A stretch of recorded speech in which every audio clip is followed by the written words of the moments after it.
Focus on the word change. The changing faces of cultural diversity in a changing media world.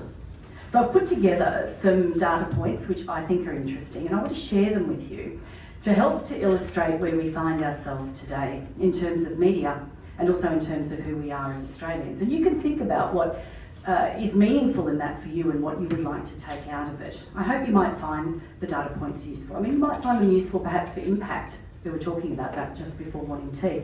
Maybe even for funding, we were talking about that too. Both for grants, but also for sponsorship too. Another very important source of funding. And then I'm going to invite us, with the little bit of time we have left, to think together about what all of these things might mean for you, so that you can use them as a jumping off point for the breakout sessions today and across the conference, and then when you go home too. So here's my headlines about how audio is being used today.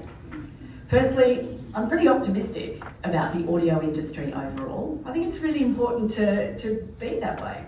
I don't think I've ever seen so many people with earphones in their ears than we have before. But it's really important to acknowledge that we are in the middle of massive shifts in audience behaviour, really big ones. We are in the middle of a media revolution. But as I said, I've never lived in a time when more people had headphones on or earbuds in, and even when you take into account telephone calls, we've actually, in our lives, never listened to more audio. We haven't reached peak audio consumption yet, anyway. And that's good news, I think, for us. It's important to look at how people are behaving. We have busy lives. So one of the new features, it's not that new anymore, I'm sure you're all on board, of the way that audiences consume media is catch up. We catch up on our media when we can, not when it's given to us, not when it's scheduled, but when we've got the time. This trend has really cemented itself with screens, as we know. On-demand viewing like Netflix is now the norm. Free-to-air appointment television, as we know, is in some pretty serious trouble. The point to remember is this. Audiences have already developed a new consumption behaviour around screen, and they're bringing it to audio. On-demand is not going away. They're bringing it to us. Let's have a bit more of a look at the revolution. We're in the middle of it, so it's not so easy to see the full picture. Let's pull out some points. These figures here are from the Infinite Dial. Now, the Infinite Dial is a really great bit of data which is available to you. It's an annual audio industry report. It's been going in Australia since 2017. It's conducted internationally by Edison, and it's commissioned by a group in Australia which includes a bunch of commercial networks and CRA, which is the Commercial Radio Networks body. It's a bit like the CBAA, but for commercial radio. These figures behind me are the 2024 figures. 2025 is due out in June, and the top line summary freely available to you on the internet. So just go and search it up, have a look when you want. So the most recent snapshot tells us lots of things, including some things we already know. We have more choices.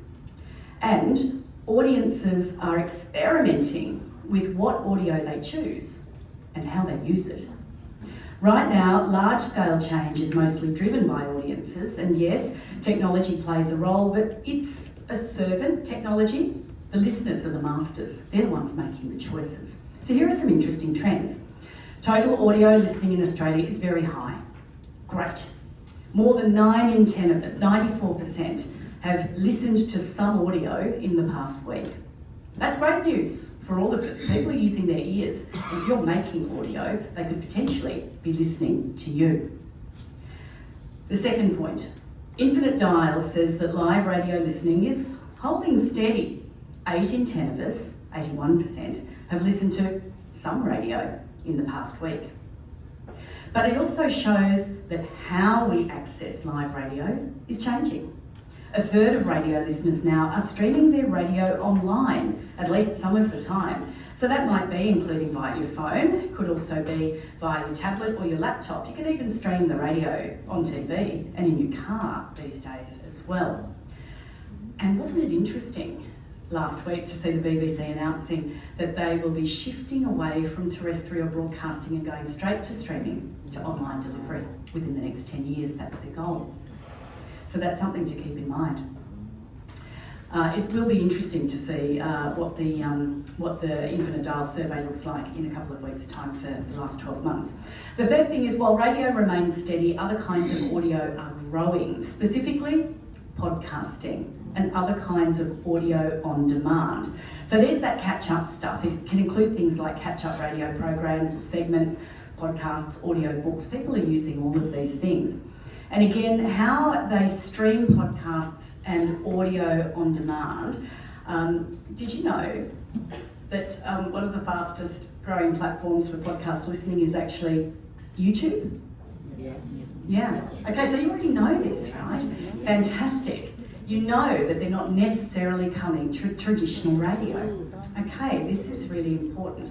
Also, when we think about other kinds of audio on demand, we're sort of looking at 48% monthly, and that's on the way up. Let's have a look at a couple more talking points from the Infinite Dial. There's a lot in there, and I think that you can go and have a look yourself and see what you find that's interesting. Here though, I want to give an illustration of behaviour and behavioural change over time.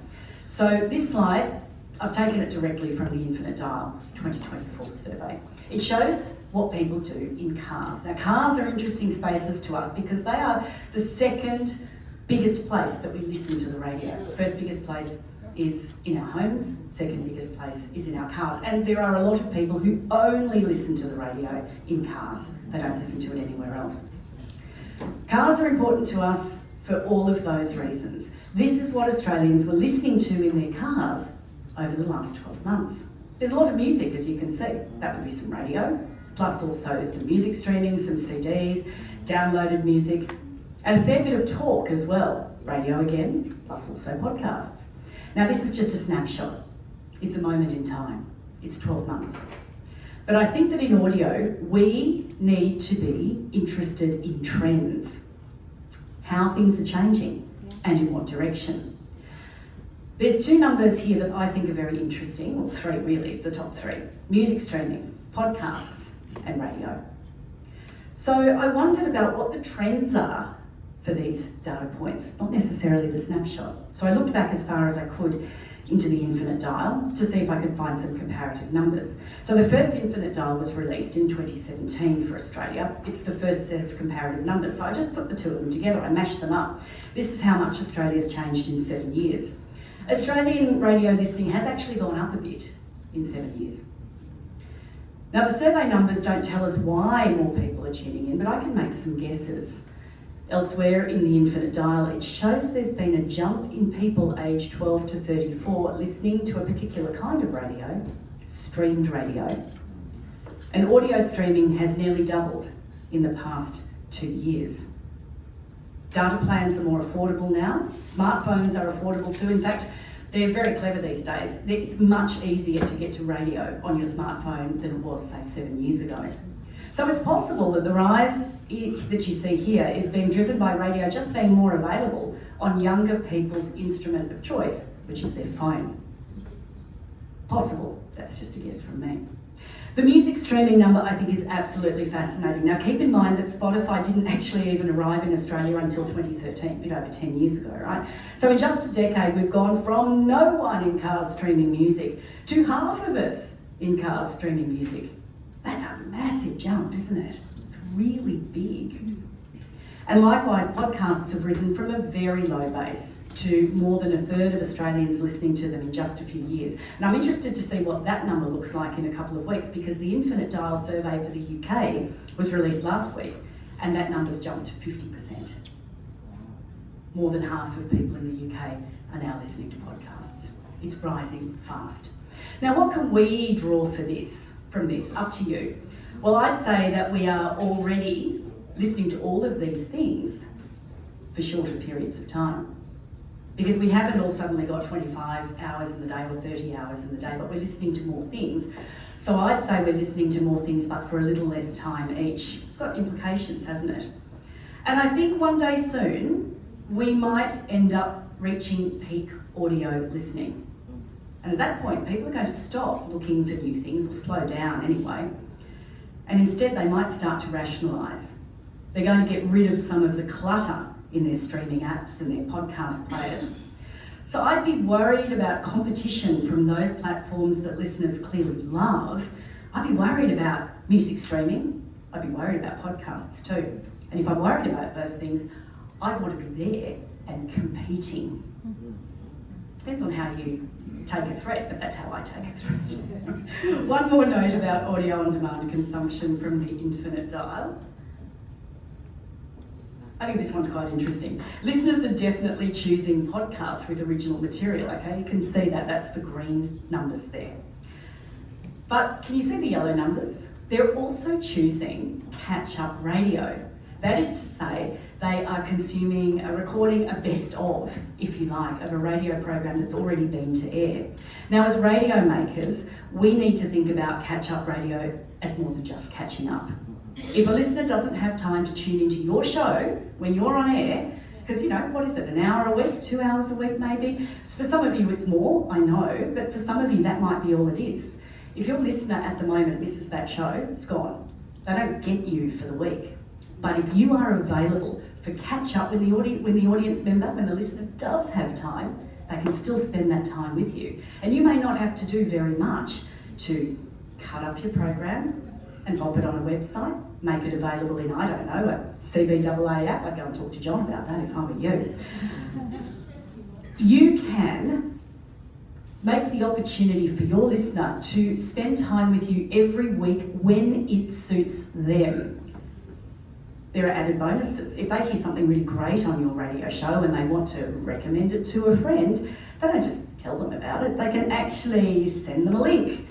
And then that other person can listen to your catch-up podcast and hey, you might just have a new listener that way. So I think that yellow number is too low. I think that catch-up radio listening could be even higher if more programs were available on demand. I'm going to leave that thought with you for the moment. Let's have a look at one more set of insights. Now, these come from this bloke here. His name's Kenny Ong. He's a really smart, really capable strategist who has incredible insights into culture and behaviour, especially around media. Now, he joined Sony Music Entertainment in 2024. He's the Asia Pacific representative now. But when I met him at Radio Days Asia in 2023, he was CEO of AFTRS, which is a popular video and audio streaming company based in Malaysia. Now, Ong's brief for that conference was to look at the future of radio, and his insights boil down to these three things. Let's think about them, but I want us to put an NEMBC lens over them, okay? So he said radio as a whole has a revenue problem. And his point is to think about what advertisers or sponsors want. And what they want is not content. They're not interested in the content. What they want is access to your audiences. So I would suggest that for you as ethnic broadcasters, you have access to unique audiences, that there are sponsors and advertisers who would kill for those audiences and access to them. So prioritise keeping your existing audiences, prioritise growing them, and make sure that your cultural success is then matched by funding. Now, you can go to wherever you need to go for funding. It could be government, but I would suggest it could also be sponsors. You have a cap on sponsors, but if you haven't reached that cap, you've got work to do. Kenny Ong said, radio is approaching an event horizon. Now, remember that we know that our industry is in a revolution, and that revolution is ongoing. It's not done yet. Ong says that our job is to hold the fort. Now, I would agree with that. But I would add that in holding the fort, our job is not to stand still, but to keep experimenting and to keep growing and evolving. At the very least, it's going to be less work in the long run, but if we experiment with platforms and we also experiment with content, I think it's wise because we don't know when or in what form radio will emerge. And if I were to hazard a prediction, I'd say the revolution is actually never going to stop. It's going to be ongoing, and change is going to be the only constant. Ong's third point is that clunky, badly connected cars work in radio's favour. I reckon we should all agree with that. Once cars and smartphones and voice control connect seamlessly when you get into your car, the listener's going to have a huge choice via, this device in their second biggest listening environment. So the third point really is actually about platform. If a listener's best experience is in the digital space, because digital, we all know, better quality, audio, more choice, they're not going to have much incentive to stay with FM, certainly not AM radio. And what this tells us is that right now we have a window of grace to build a pathway to digital platforms. But that window shrinks a little bit every day. So no time to waste. So ONS points, 2 years old now, are still absolutely relevant today. I still teach them, we still discuss them in my classrooms at AFTRS. Let's move away from audio trends now and let's spend a little bit of time with our audiences. So I guess you could say from product and platforms to people. Here's some things that I think you already know. In Australia, right now in 2025, cultural diversity is growing. You are probably already across that fact, but I thought I'd just put some numbers up there anyway to reinforce them. The Australian Bureau of Statistics collects a lot of data about Australians. I wish they would arrange it in different ways sometimes, I'm sure you do too, but they've got lots of raw data to work with. So these numbers, let's reinforce them. The proportion of Australian residents born overseas or having a parent born overseas is rising. 29% of us now, nearly a third of us are from somewhere else, and we now call Australia our home. And half of us have at least one parent born overseas, if not two. And 1 in 5 of us, that's 5.6 million Australians, speak a language other than English at home. We identify with over 300 different ancestries. So cultural diversity is a growing feature of the Australian population. In Australia, indigeneity is also growing. 3.8% of Australians identify as Aboriginal or Torres Strait Islander. And to give some context to that, Australians born in England are just 3.5% of Australians. People born in India, 3.2%. Those born in China, 2.6%. So cultural diversity starts with our First Nations peoples. When we think of cultural diversity, some people will only see that in terms of after British colonisation, but I think that's an incomplete view. It doesn't do justice to the diversity of this group. First Nations peoples themselves are very culturally diverse. No surprise, Australia's a big place. They spoke over 250 distinct languages, 800 dialects, and more are being spoken openly each day, more are being recovered each year. And immigration is also a part of the First Nations story. I do love this. Long before British people arrived, we've actually had recent studies confirm this. The people of Northern Australia have always known that they've traded with Indonesian archipelago, with Makassans, and also with Pacifica peoples as well. You can still hear the different languages being spoken in Maningrida and other top-end communities today. So, affirming that Aboriginal and Torres Strait Islander ancestry is a rich part of our multicultural diversity and has been then and now. Now the good news from all of this is that you are serving a growing community with your stations, with your programs. You are in a growth industry and it is rich with audience opportunities.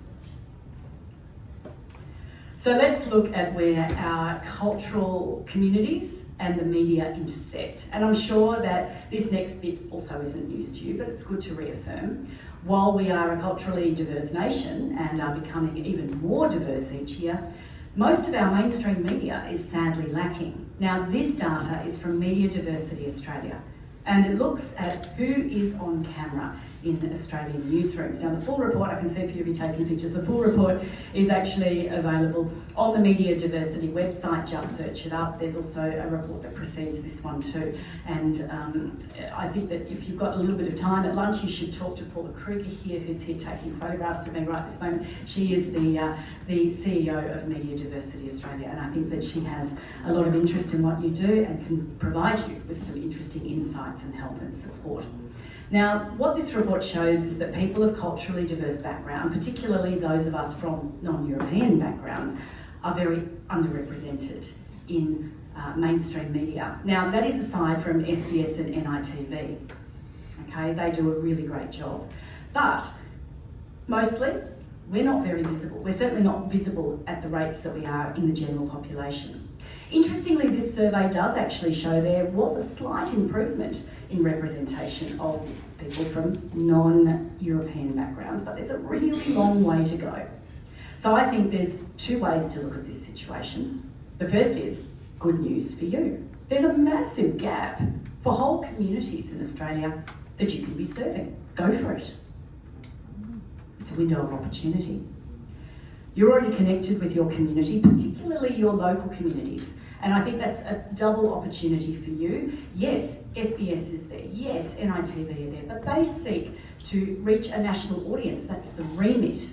You have an opportunity to speak to your local audience. So connecting with your local audience and knowing what they need and what they do is your superpower. The other observation I'd make here is that mainstream media organisations, by and large, are starting to try to do better. They're very slow, they're very clumsy, I have to say, but they are trying. And what that means is that in time, they will get better and they'll start to muscle in on your patch. So your window of opportunity is now, and it can't be taken for granted. Let's have a look now at how diversity in our communities is changing. In media, I say this as a media maker, it's tempting to want to just make content because I like it.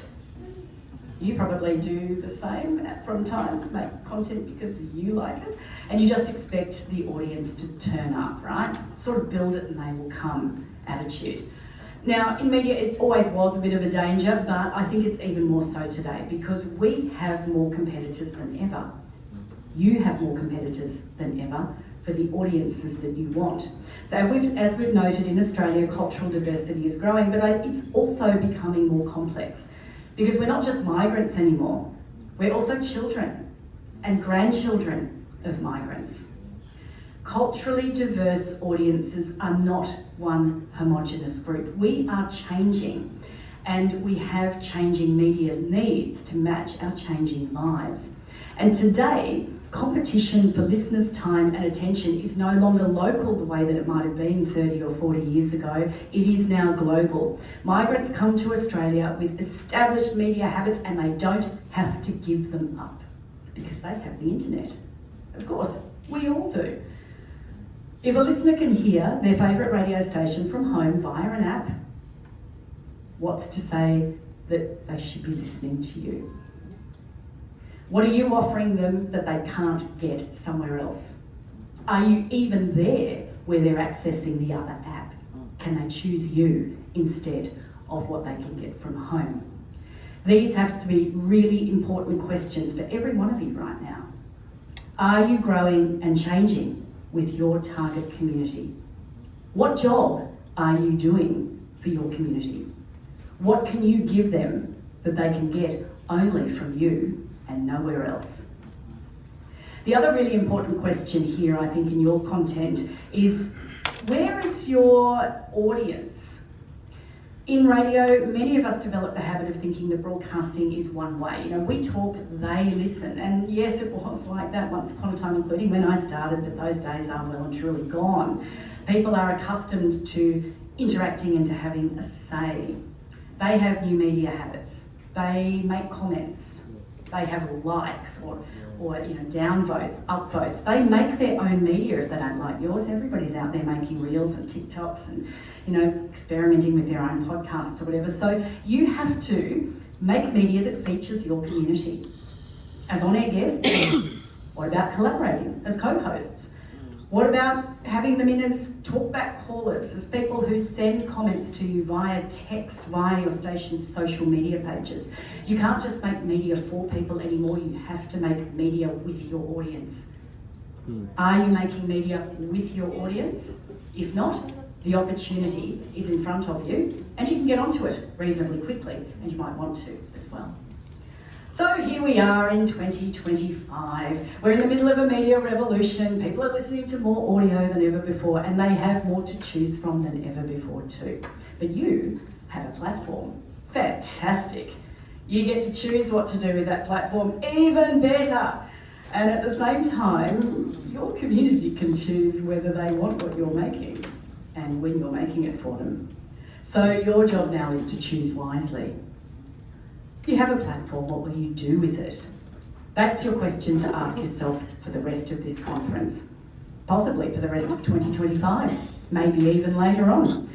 Asking it once is a great start, but it's only a start. Keep asking it to keep evolving. I'm going to give you 3 suggestions to consider. 1 you're already doing and 2 stretch targets for you, and you can take them on board. You can push back against them if you like. You can reject my suggestions out of hand. It's your platform. It's up to you. I'm just a member of the community. I'm potentially a member of your community. I'm potentially a future listener. So let's have a think about them together. First suggestion, double down on your superpower. Your competition is global, but your unique offering is local. This is the one thing that you can do that nobody else can, is to be yourselves in this place, in this time. So do more of that thing. Increase the quality of what you do. Increase the quantity of what you do. Sorry, I should put my glasses on. So the quantity of your touch points, the places where your community can spend more time with you when it works best for them. So start with 1. Do one more thing or one thing differently. See how that goes. Do it better as well. Increase the quality of what you do. Give the community something of value in every show. It can be information, it can be entertainment, whatever it is, something of value. What does your community need to talk about living here in this place, in this time? Do that. Own your own stories and help to shape your community's sense of itself. And don't do it for your community, do it with your community. Stretch goal number 1. Think about extending your reach to join your audience where they are. Audiences are moving to on-demand, so make your audio available when and where they want you. Increase the quantity of the touch points if you can, as we've said, including through catch-up audio. Think also about a social media presence. Now, you know best what social media your community uses, and around this room, your communities will be using quite different social media depending on who they are and what works for them. But choose a platform where your audience spends time and put yourself there so they can spend time with you. A little rule of thumb, if you like, if you're going to put your audio up for audio on demand, keep it long. You know, upload your program as it is. Don't edit it too much. Let people listen to it as it is, not too much work. And if you're going to go into the social space, keep your socials short and snappy. Don't spend a lot of time on them. People are looking at reels that are 5 seconds and 10 seconds long. People are looking at posts that aren't lengthy, they're short and snappy. Don't make too much work for yourself either, okay? So this is about your audience's time, this is about your time. When you put in extra effort, do it smarter, put in what you can and choose wisely to get the most out of it. Stretch goal number 2, strengthen your audience and grow with your community. You have a platform, so you have an obligation to use it well for your community. And if your community is growing and evolving, you have to do so too. Talk with your current listeners, involve them in your content, let them hear themselves. There is nothing that generates listening like people hearing themselves on the radio. I tell you, this is a fact. We used to do this when I was in regional radio. Need to drum up some business, need to get people listening, inviting the local school group. All the parents will be listening, all the grandparents will be listening, and if they like what else you do, they will stay. Things like that, simple things, can bring people to what you do. Get to know the emerging generations. Get to know your friends' kids, your own kids. Get to know what they want. See if there's something you can be doing. Don't make radio just for the past. Also make radio for the present and the future too. Make content that will keep your communities with you. So, those are my 3 points. Now it's time for us to talk. What questions are on your mind? Here's our opportunity, but that's all I have to say to you in a formal sense. Thank you.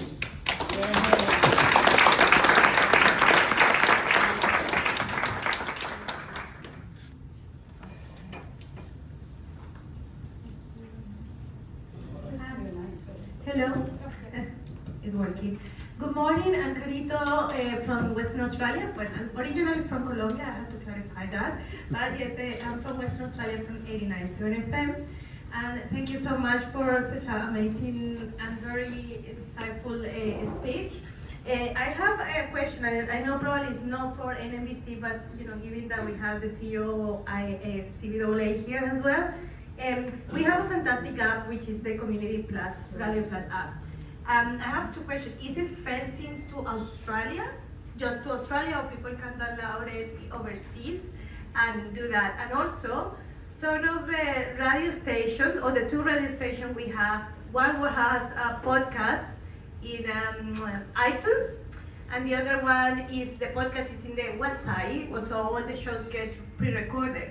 Is there any way that NEMBC or the CBAA can make a directory, or where we can host by links, or and then people can choose by language, by topic, by music, or anything else, where all the multicultural countries, the multicultural shows can be in one place, and people just can choose, and that generates also listening. Thank you. No, this is dead. Sorry. Two really great questions, Greta. Thank you. What does the CBAA app do for community stations, and what about catch-up audio? John. Thanks, Andrea. The app is available overseas. I downloaded it in France on a new phone earlier this year. I say that though with some caveats. There are some copyright issues with it being available overseas. I presume no one in this room, or no stations in this room, have broadcast music like copyright licenses beyond Australian borders, maybe New Zealand. Abraham Cost cover New Zealand, for example, but PPCA. So there is a challenge. It is available, but it doesn't stop stations getting notices in the mail saying take it down, and we will need to address that at some time in the future when that starts happening. On the catch-up, I'm not sure I got the whole question, but many of the stations in this room that are using, for example, 4EB, Triple Z, Alive, that are using the CBAA's radio website services system already have on-demand on there. What I would say though is what we see as the major problem is people just don't stumble across your on-demand shows. You have to tell your audience that it's there. And I know just a couple of weeks ago I was driving through the country listening to a community radio station. I don't think they're in this room, but for 3 hours they didn't tell you who they were or where you could listen. So you need to think about telling your audience and promoting where your content is. If you don't tell them, they're not going to find it. So you really need to think about that, and we encourage stations to be telling their listeners where to listen, at least every 15 minutes. It's not something you can do once an hour. Andrea might have a different view to that, but it's very, very regular. I teach my students every 15 minutes. We call it quarter-hour maintenance for a reason. Once every quarter hour, say who you are, say what your station is.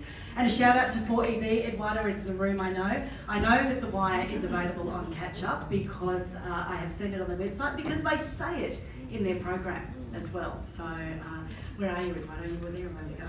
There he is, right at the back. Good on you. Okay, so go and see Eduardo for some tips on how to make sure that you tell your existing listeners who you are, and when people find you, how to get there. So potentially how to use social media as well to reach people too. So in fact, I think Eduardo's going to help us out right now.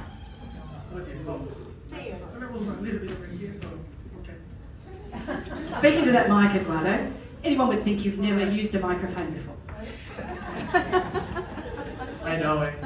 All right, well, hi everyone, Eduardo here from 4EB, and executive producer of the radio program The Wire, and also a radio program called Fair Comment. I think that the best thing to promote your program is just letting them know where you can listen. And we've just always said, well, we're producing on these stations. You can listen to us on the Community Radio Plus app. You can listen to us as well on our website. We have a multimedia website as well. We have pictures, we have the audio. We're connected to a podcast server as well. That's going to change soon, because we're going to change to the CBAA website service as well with the digital team. And that will allow us to do more capacity on podcast services as well. And yeah, so basically just promote the content every time that you can. We go on air daily, Monday to Friday. And while right now we're not very active on social media, because after producing a long hours, 10 hours basically, we're just getting exhausted. But usually try to put more the content that you're there. Listen us here, there. So just make sure you have all those platforms available. I don't know if that answers the question. No, I think it does. Thank you. Thank you very much, Edwin. No worries. And you can hand the mic on to the next person who's got a question. And to just build on the point that John made as well about talking about yourself and telling people where they can find you and who you are. When you say who you are, also say what you're good for. You know, just to sort of make it up. You know, hi, I'm Andrea, and I'm doing a Cantonese show on my station. You know, it's for Cantonese people in Melbourne. You know, or Cantonese people in Melbourne's southeast. Say what you're good for. Okay? Tell people what job you're doing for them. They'll hold you accountable to that, mind you. You can't make promises that you don't keep. But say what you are good for. Mike. All right. Okay, my name is Cora Fuentes-Manic, and I'm actually having two shows at the Phoenix FM. The Filipino show on Mondays, and Wednesdays the multicultural show. For how many years now I've been using social media, especially live Facebook presentations, and also at the same time we have simultaneous broadcast, and we're broadcasting all over the world. And I would like to say that I do have lots and lots of followers. Sometimes in one episode we subscribe away with not even 24 hours, we have 2,000 viewers. And we do lots of interactions in my shows. And it also promotes connectedness from all over the world, and also enhance social inclusion, and also community participation. So as I said, I'm continuously putting it in social media. I know, like sometimes my children said, you're vain, but I really don't care. Because I make lots of people happy. Especially for all those people who lives in remote places. My audience, my target audience is the overseas Filipino workers who lives in a very, very remote places. And they were there. I will give you an example. I have in the Philippines, two major prison detention things. And these people actually, like